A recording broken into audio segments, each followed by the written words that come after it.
So on behalf of the Board of Directors of the Federated Women's Institutes of Canada and our President, Margaret Bile, I would like to welcome you to our Remembrance ceremony this evening. For those of you who don't know, my name is Lynn McLean.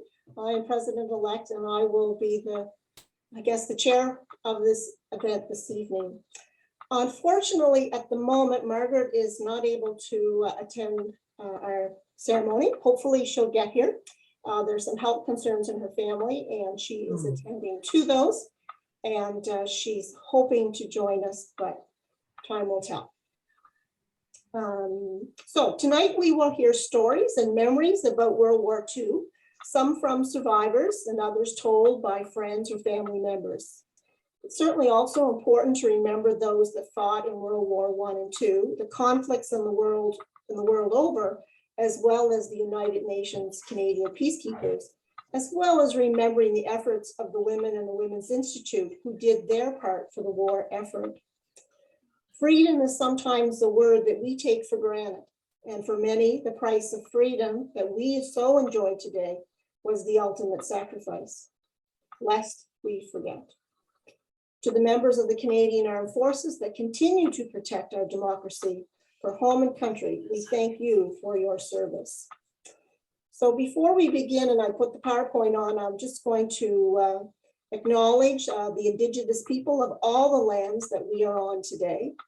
While we meet this evening on a virtual platform, we would like to take a moment to acknowledge the importance of the lands and to give gratitude for the sharing of these lands with us.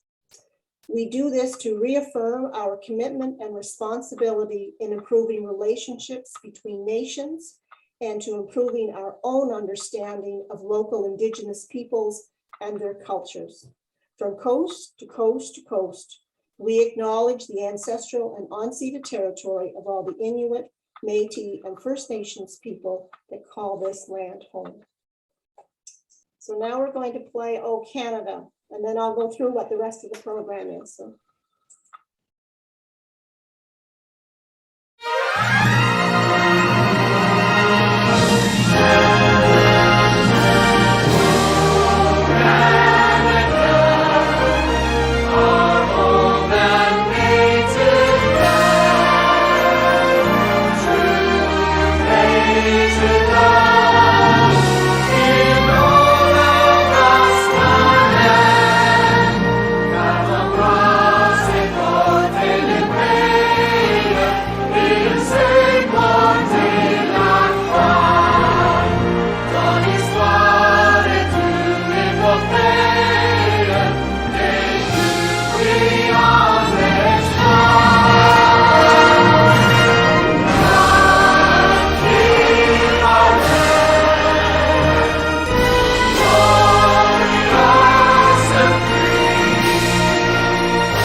Program, as we mentioned, is about women in war, and they're going to tell some stories. And we have a number of different perspectives. So the first one we're going to hear about is living in Holland during the occupation. And this is from Lena Bile, and she is Margaret's mother-in-law. So we have that story, which I have, and I will share on behalf of Margaret. We have serving as a nurse in World War II, which is Jean McLaughlin, and her daughter, Mary Short, is going to share those stories. We have Jeanette Turner, who was a Wren, and her story is going to be shared by her niece, Colleen Hooper. We're going to have some reflections about being a teenager in World War II, and we're very fortunate to have Ellen McLean to tell her own story here this evening. And last of our stories will be a war bride, Violet Jones, and that's going to be shared by her daughter-in-law, Judy Page Jones. So once the stories are finished, we have a short clip that's going to have the last post. There will be an opportunity for some silence, which will then move into the reveille. We will then continue with In Flanders Fields, and we will end with Denise with God Save the Queen. So that's our plan for this evening, and then we'll have an opportunity for some conversation at the end. So we will begin the stories of women in war.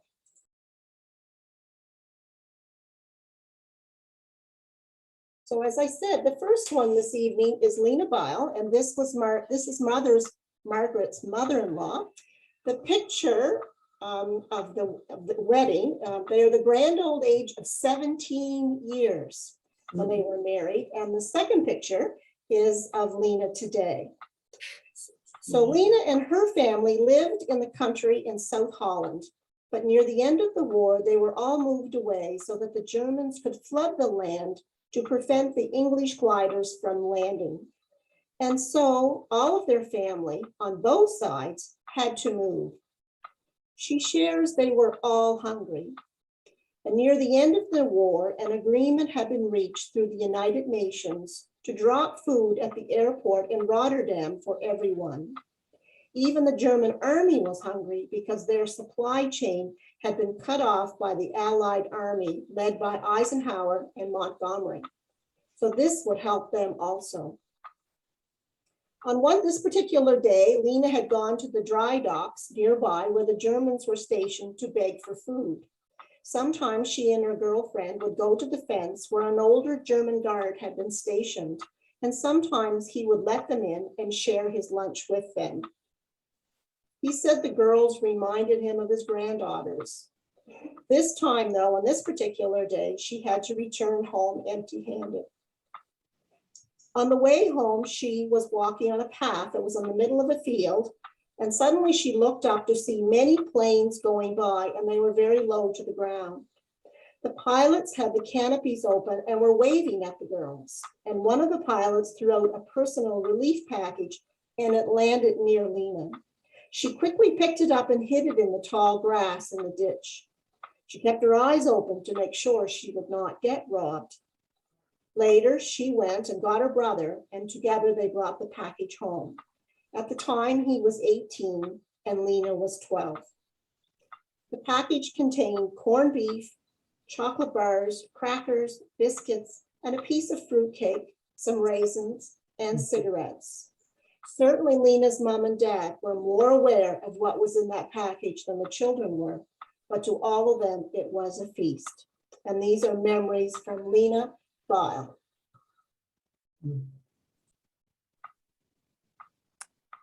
So good evening. My pleasure to tell you a little bit about Zoa Jean McLaughlin Cassan. She was in the Royal Canadian Army Medical Corps, the Canadian Military Hospital in England. So some of this is from an article that was written in Eight Wing Matters from the CFB Trenton a few years ago. She said, "There's no doubt about it, war is hell. Everyone conjures an image of war in their minds on Remembrance Day." Excuse me.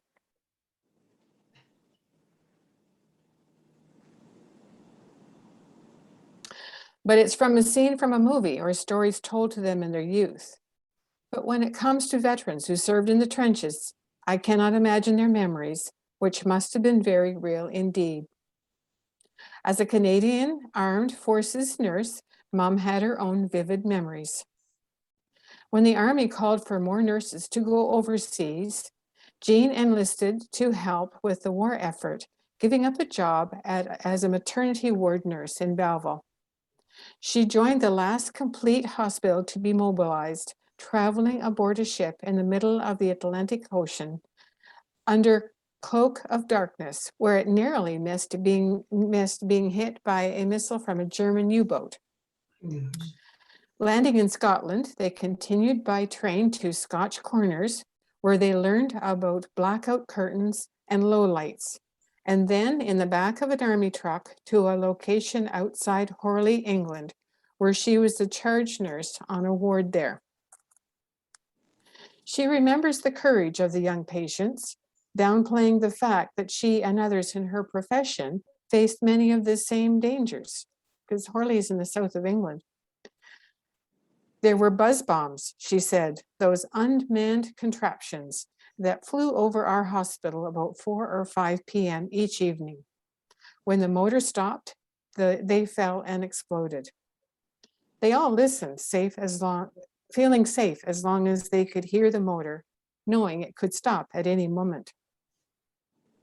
She continues, in the early evening, the air was filled with the drone of wave after wave of Allied planes overhead as they headed to Germany to bomb their beautiful cities, and I'm sure many innocent people. During the night shift, Jean would tour the ward, offering comfort and reassurance to the 30 patients in her care who were also listening to the planes. By the time the soldiers arrived by troop ships and were transferred to the hospitals, basic first aid had already been provided by field hospitals, but very often there would be more cleanup of wounds and amputations required. Many survived because of the advent of COVID. While the drug was not on the market yet, it was used in the hospitals. For Mom, the drug was a lifesaver, and many nights were spent boiling needles and attaching them to sterilized cylinders. Mm-hmm. Jean took her duties seriously, and on days off, would take soldiers to dances or near movies in the nearby town, or for walks, or play cards with the bedridden soldiers. Mom also learned to ride a bicycle because everyone rode one. She bought a used one and practiced until she no longer had to be pulled from the ditch. The bicycle came home with her on the boat, and both my sister and I learned to ride on it on the farm. When I asked her a few years ago what she remembers on November the 11th, she replied, "I don't forget the courage that those young men had. They had been under fire and been wounded, probably saw their best pal killed beside them. I remember the lines of ambulances arriving following one of the big battles on the front. The boys were happy to find a clean bed, and I always hope a smiling face and good and efficient care. I remember them going home with broken bodies and minds, the empty trouser legs and shirt sleeves, and hoping that their loved ones at home would try to understand what they had been through." Jean remembered some of the young soldiers she met: John from Vancouver, Brownie from New Brunswick, and Jerry from Montreal, who visited her in Brighton after the war. He introduced her to his wife and his children. He had lost both his legs, but he had lived, and he had a life, thanks in part to Mom.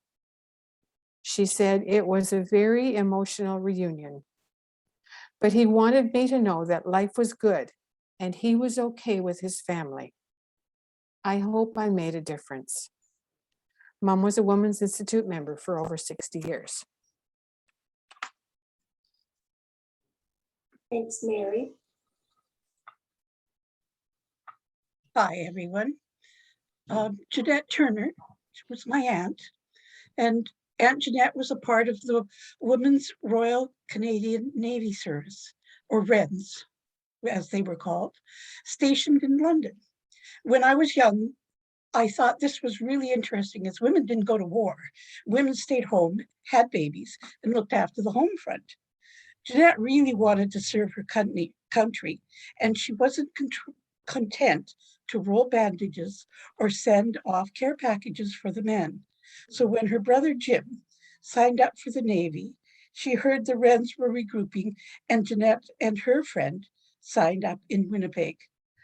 My grandma used to tell me about how worried she was about both her kids, but very proud that they were helping keep us all safe. It was especially true of Jeanette, as she was a woman. For women in general, it was a really huge challenge.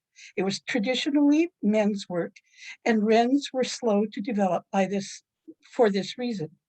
What could these women possibly do in the war?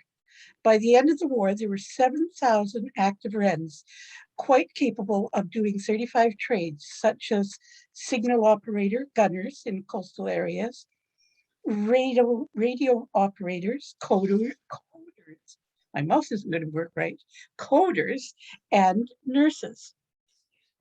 It was always a little bit nebulous as to what my aunt did when stationed in London. Mom said she thought she was a nurse, but wasn't quite sure. As a kid, I thought, what else could she do? And why wasn't she on a ship? I was disappointed when I learned that women only did non-combat jobs and didn't go on the ships. Yet it intrigued me that she could have done something besides nursing. I would like to think, as bombs dropped around her, that she was furiously signaling the Allied ships, or better yet, she was in the listening service decoding enemy messages. The listening service was similar to the British Bletchley Park. Both were kept secret during the war. What I did know about Aunt Jeanette is the bombs did drop and exploded around her during the Blitz. One night while sleeping, the bombs hit the house where she was staying. The large beams came down around her, surrounding my aunt by fire and pinning her where she fell. She had a broken leg as well as head injuries and could only wait until the fire brigade came and pulled her from the imminent death.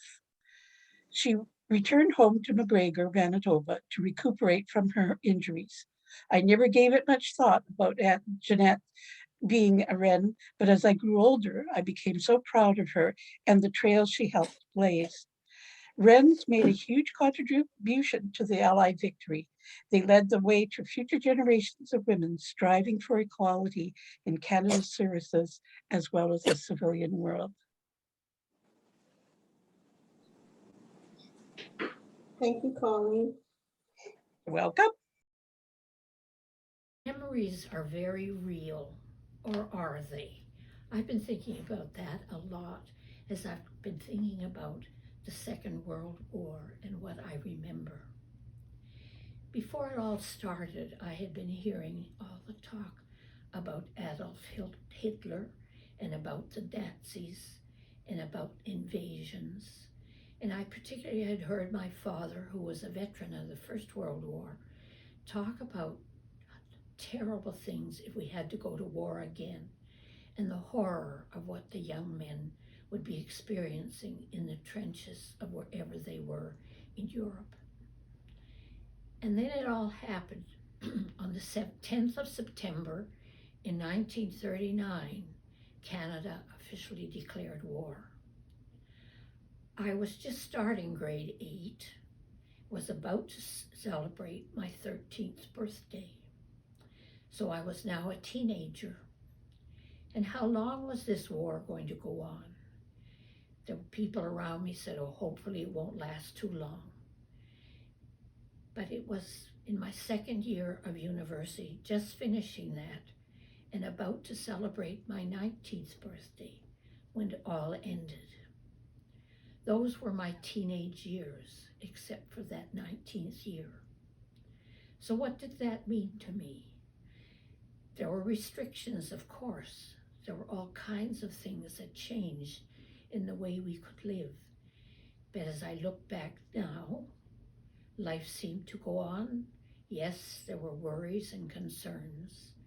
But when I hear about us now talking about the pandemic and what it's done to our young people who've had these 20 months or so of isolation or semi-isolation, or a change in the way their lives have been, that has made me think about what changed for me when I was a teenager. I guess first of all, I have to think about what restrictions took place. Of course there were restrictions, but more importantly of all, I saw young men, friends of my family, neighbors, not relatives, but friends and neighbors, young men joining the services, whether it was the Army, the Navy, or the Air Force, and going off, some of them feeling very excited about the prospect, and those that were people that were staying at home, concerned for what lay ahead for them. For me, of course, I was now living with all kinds of restrictions from the point of view that there was rationing. First of all, it was rationing of gasoline. which meant it was very limited how much my father could drive us anywhere, how far we could go on any travels or trips. And then it was rationing of food. There were coupons to get sugar, to get coffee, to get butter. And these things were very carefully administered by the housewife. And I saw what my mother, how carefully she had to work at whatever cooking she had to do. She did a lot of entertaining because she was the local minister's wife. She was married to a minister, and she had a lot of people come back and forth for a bite to eat or a cup of coffee. But fortunately, one of the things that came out of the war and that I learned quickly was to share, because so many of the women who had a little extra sugar or a little extra butter or coffee would come and share it with my mother so that she had enough when she was cooking, when she was making. And then there were communications, because I have to look back on what was life like for me as a teenager, when there was no TV, there was no internet, there was no Facebook, there was no Twitter, there was no FaceTime. What did we have? To learn anything that was happening in the world or in our country or with our service people, we relied on the newspaper or we relied on the radio. And I can well remember that in my household, at 8 o'clock in the morning and at 6 o'clock in the evening, you didn't dare to have a conversation. You listened very carefully to the CBC, the Canadian Broadcasting Corporation, that had only been in existence at that time for 3 years. And we would listen to the voice of Matthew Halton, and I can still hear his very rich voice coming across and giving us the latest news from the battlefields. He would bring us news from the Battle of the Atlantic, from Normandy, from Dunkirk, from Dieppe, and finally from VE Day when we reached that time. And then sometimes the communication would be the powerful voice of Winston Churchill, would say, "We will not surrender." And I can still hear him saying that over and over again. Or I can hear the voice of our King, King George VI, who in a very gentle and calm way would come across to us on the radio waves and give us hope and encourage us to be strong, that this would be over and all would be better. I was living in the city of Montreal, and when we got to the 40s, there were blackouts because there were dangers of bombers coming across the ocean. We had to put black curtains up at all our windows so that we truly were part of the blackout. Of course, there was a thing with our young people, our young men, and I speak of young men because I didn't know any of the young women in the services. I knew there were Wrens, I knew there were Quacks, the Canadian Women's Auxiliary Army Corps, but none of them did I have a pleasure of meeting. But I knew a lot of servicemen, and I made reference to the fact that my parents, I lived in a household, I was a preacher's kid, and our church became a haven for a lot of the servicemen who were stationed in military camps close to Montreal. They were people who had known my parents or known of my parents when we lived in Manitoba and Alberta. And so they saw it and it came. And often they came to church services and they would stay for a meal. And sometimes they came the weekend and they didn't have anywhere to stay overnight. And my hospitable parents said, "Well, you can stay here." And there were many weekends where every bed was filled and the couches had somebody sleeping on them, and there were even beds made up on the floor. We got our mattresses out of our camping equipment, and the beds were made up on the floor. It was a lively household. There were many board games played in the evenings. We played Monopoly, we played checkers, we played dominoes, and all of these things, and had a lively time together. And then these young men, suddenly they stopped coming, and we knew that they had been sent overseas. And after a little while, we might get a censored letter from them, and perhaps we could send a letter back to them, which also had to be censored. There was another dimension to my life as a teenager during the Second World War. My parents were both immigrants from Denmark, and all of our relatives lived in Denmark. And on April the 9th of 1940, the Germans invaded Denmark, and any communication we had ended right then and there. At one point, my mother got a letter telling that her mother had passed away. The letter was 4 months old and had been taken by the underground and smuggled to Sweden. And Sweden was a neutral country, and it had arrived in Montreal. So it took 4 months for my mother to learn that my grandmother was gone. Because of the Germans having invaded Denmark, there were a lot of things that happened to people that lived outside of Denmark, in addition to people who were immigrants. Denmark had quite a merchant marine, and those ships now became part of the convoys on the North Atlantic. And in the summer months, the Montreal harbor was open, and the ships could come into Montreal, and the seamen from those ships sought out our church, which predominantly people who had come from Denmark originally. They would come to the church not necessarily for the church services, but for the sociability and the friendship they met there, because our church basement became kind of a hostel for them.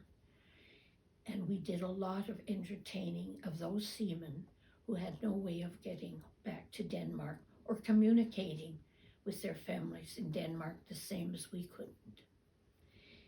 So we packed boxes for our servicemen overseas, our high school students.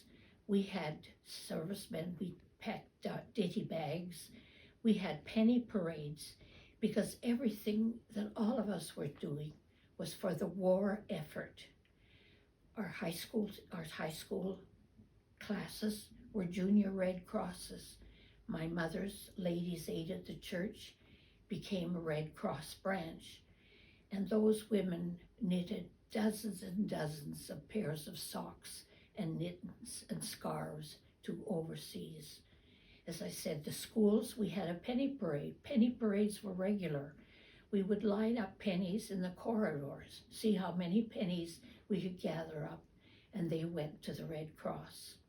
As I said, we as students, we rolled bandages and we filled ditty bags. And the Red Cross branch of the church packed large boxes to go to the servicemen overseas at Christmas time. And in the summer, when we had our Danish seamen then, we took them on a picnic to a Danish family that had a farm not quite close to Montreal where we could go on the train. And we taught those Danish seamen how to play baseball, in addition to as many other Canadian customs as we could do. And then finally, it all came to an end. First of all, on the 5th of May, the Germans got chased out of Denmark, and Denmark became free. And on the 8th of May, it was VE Day, and the celebrations began. In Montreal, church bells all over the city rang, and religious services were held in all of our churches. And I can well remember that after the religious service, I went with 2 of my friends to Dominion Square in Montreal, where we joined with thousands and thousands of other people celebrating that peace had arrived and it was the end of our war. So after 6 years, things were going to go back to normal. Well, not right away. it took quite a while before we had the rehabilitation and the reconstruction and all. And when we think back of how lucky I was in my teenage years compared to somebody who was a teenager living in England where the bombs were falling all around them, or living in the Netherlands or Denmark or Norway or Poland where there was starvation and hunger. We were never hungry. We never had bombs fall. We were so fortunate, and all we can do is to remember those words, lest we forget. Violet. My mother-in-law, Violet Jacobs Jones, in 1944, met her future husband, Gordon Jones, at an army canteen near Brighton, England, where she was volunteering. Gordon kept teasing her about untying her apron strings. They soon started, and she was always wearing an apron, by the way, since I've known her. They soon started dating, but shortly after, Gordon was deployed to the front lines of France, Belgium, and Holland. They continued their relationship with lots of letter writing. On Gordon's return to England, he proposed to Violet. They were married on January 5th, 1946, at a church near Hove, England. Soon after, Gordon had to return home to Canada. Violet followed on the Queen Mary ship. She celebrated her 24th birthday at sea. The ship docked in Halifax, and Violet continued her journey by train to Farnham, Quebec, where she was met by her new husband and in-laws. Violet and Gordon took up residency in Sutton, Quebec, where Gordon was employed after leaving the army. Here they raised their two children, my husband Clifford and his sister Trudy. Unfortunately, Gordon passed away in 2003. I asked Violet what she thought about Quebec winters. She said that she always wanted to live in a country with snow, but she had problems getting used to the slippery sidewalks. And Violet was one that walked everywhere around town. Violet, who turned 99 in August, continued to live in Sutton very independently in her own apartment in a senior residence. Oh my. Yep. The one comment that she made about the COVID-19 pandemic, that when she had to stay in her apartment during the 2020 lockdown, she was very much reminded of the bomb raids in England when they were also frequently locked down. And you see there's a wedding picture, and there she is in August at her 99th birthday. Isn't that something? That's And great. my mother-in-law only weighs about 80 pounds soaking wet. Yeah. Oh my gosh. She doesn't look very robust. Well, that's great. No. That's lovely. Thank you, Judy. Thank you. You're welcome. Mhm.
Denise. In Flanders Fields by John McCrae.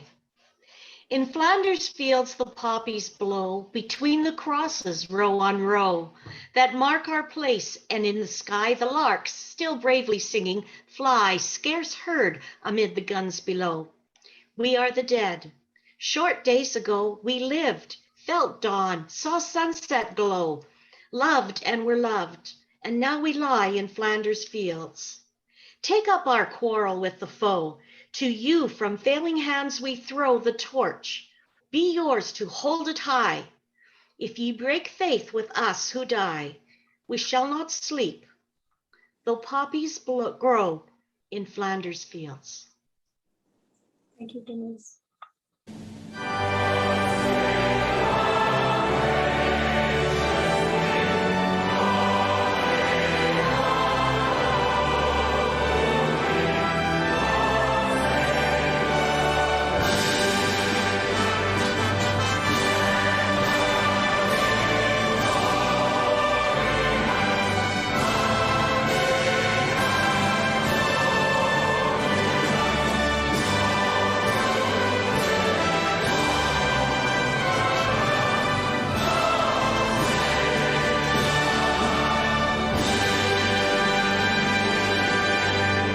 So, ladies and gentlemen, that is our remembrance ceremony that we have planned for this evening. A sincere thank you to Mary and Colleen and Judy and Denise for taking part, assisting us and telling your stories, because it's much appreciated. I'm sorry we didn't get to hear Ellen's, because her stories from Montreal are really interesting from the war. So maybe she'll write something in the upcoming FWIC connections. So does anyone have any other stories they would like to share? Or thoughts? I want to say thank you so much for putting this on. We've been having members ask us when WI would begin to recognize some of the women in forces and so this is wonderful. Thank you. Thank you, Norma. I have a question of Judy. I Yeah. wondered if Judy could ask her mother-in-law what ship she came back on, because Mom has written that she was on the SS Bayona and it was filled with war brides and children. So, She was on the Queen Mary. oh, was she? Yeah, now? I just said the Queen Mary. Yeah, she's on the Queen Mary. Okay. I didn't Yeah, there hear was that. a lot of war brides. There was many war brides too. Yeah, there was many war brides in Sutton, but she's the last one now. The very, she's the last war bride. My father's the last World War II veteran. So. I'm Janet from British Columbia. Our group we're a new group. We have celebrated our first year as a WI group, so we're very new. Oh, We make cards and we send them to women veterans. This year we had to expand to men because we couldn't find enough women veterans, but we do that as part of our Remembrance Day. Oh, lovely. Nice idea. Nice. Very nice idea. Anyone else? They also treated me very specially. They gave me a lovely pin because I'm the only member in their group who has served in the armed forces. Oh, wow. Well, thank you for your service. So, When I saw the picture of the wren, it brought back some memories when I was about 13 and I played in the Sea Cadet bagpipe band. And girls weren't allowed in Sea Cadets then. And so they didn't know what to do with me, but there was only 3 of us that played bagpipes in Fort Francis and they needed more than one piper. So they let a girl come into the group. So what they did was they had to order a Wren's uniform for me so that I could wear a Wren's uniform, whereas the boys were wearing their Sea Cadet sailor outfits. So when I saw the hat and I saw the blazer and the little tie, it just brought back memories. And then we used to play at the cenotaph every year too. And I never could figure out why one of the ladies from our church was crying all the time. And I just couldn't figure it out. And then I looked at the cenotaph and on it was the same last name as her. So it was her brother that had been passed in the war. So as a young teenager, you kind of put little bits and pieces together, and it takes a while, but I've really enjoyed today's presentation. Thank you, Thank you. ladies. Thank you, Denise. Any other comments or stories you'd like to share? Very nice presentation. I would echo the last person that spoke. Oh, thank you, Cecilia. Yes. I am, am I on? Yes, you are. I'm from Crumlin Women's Institute near London, Ontario, but I lived in Holland during the war. Oh. I remember the bombers coming and going. And at one time, well, not at one time, lots of times, planes were shot down and the pilots would jump out and see what would happen to them when they came to the ground. And we, as the citizens, were supposed to notify the police when they came across one. So my mother always said, was at that time 7 children in our family, and she said, however bad I will feel, I will go to the police because it's too dangerous. But then one Saturday evening, it happened. Somebody knocked at the door, and I was 11, and I opened the door, and it was dark outside, and I couldn't see who was there, and he said something that I didn't understand. So then Dad came to the door, and he said RAF, and Dad knew what that meant. And he let him in, and he locked the door, so he was in. So Dad told Mom to put all the kids to bed. I was 11, and my brother was 12. We all had to go to bed in a hurry. And Dad had known a police officer who was with the underground. And he said, if something happens, then come to me, then you are free. You have done your duty. So this police officer was on leave. So he had to go to someone else. So there's 2 people that knew. And then they went to a police officer in the next village. And that police officer said, do what you want to do. I will never talk, but I'm not going to help you. So then they finally got somebody that spoke English, because there was not one word of English. And he knew another underground person. So the mom had given this pilot a glass of milk and a sandwich, and he just sat there staring. He just didn't move. He was 19 years old. And so once the person came that spoke English, he took the food and he fell right asleep. Like the person had said, you're in a good place, we were working on it. And in the end, they came to take him away. And we have heard later that he got safely back to England via France and the Pyrenees and what have you.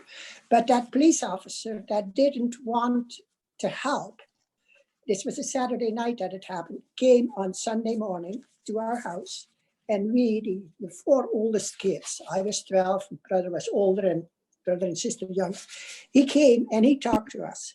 And he said, if you ever talk about this, we will all be killed. You, your parents, and everybody will be killed. So he didn't have to worry that we would talk. But it was a scary situation that comes upon you all of a sudden.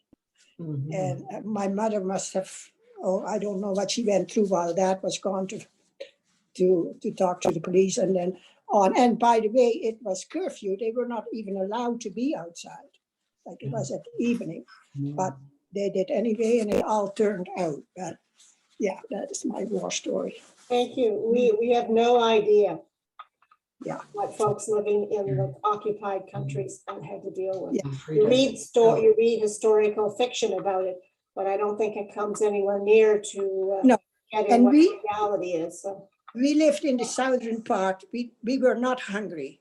We were liberated by the Americans in September 1944 when Market Garden started, and we were below the rivers, as they say, and we were free. In a few days, it was heavy fighting, but then we were free. But in the north, where they were hungry for a long time, but we didn't have that. Thank you for sharing. Ellen, can you hear us?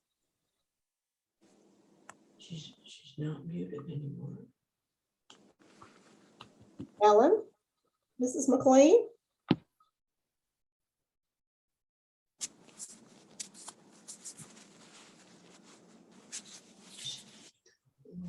Something's not working there, so, No, because she's not muted now. yeah, she's not picking it up, so. Any other stories? Thank you for sharing, folks, so. I do have a story that I maybe should share with you because I have a pen pal in Holland. I have been there several times, and I have been two or three times that I have been there was at the time of year when they would have remembrances from the wars. And I was taking, my friends took me to a graveyard service.